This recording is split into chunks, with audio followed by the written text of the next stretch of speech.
Scrolllarla bağlı dərsi keçdiyim zaman orada bir mövzunu deməyi unutmuşam.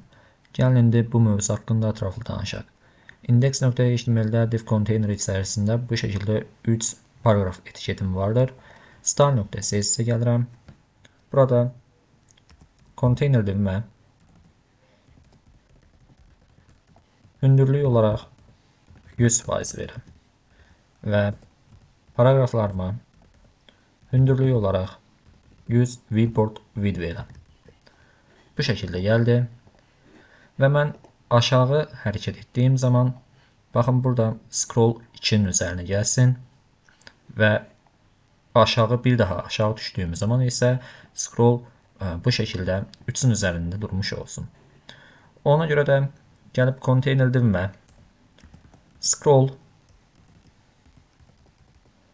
snap tip yazıram və bu Y mandatory şəklində yazılır. Və daha sonra bura overflow auto verirəm. Öz içərisində bu şəkildə scroll yaransın və burada da scrollu hərəkət etdirdiyimiz zaman yapışacağı belə deyək nöqtəni göstərirəm.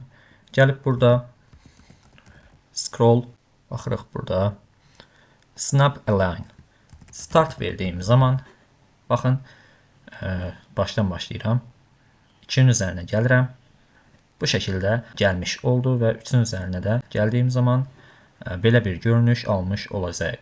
Yəni yumşaq bir keçid edir və 2-nin üzərində yapışmış olur və aşağı düşdüyüm zaman isə bu şəkildə 3-ə keçmiş olur.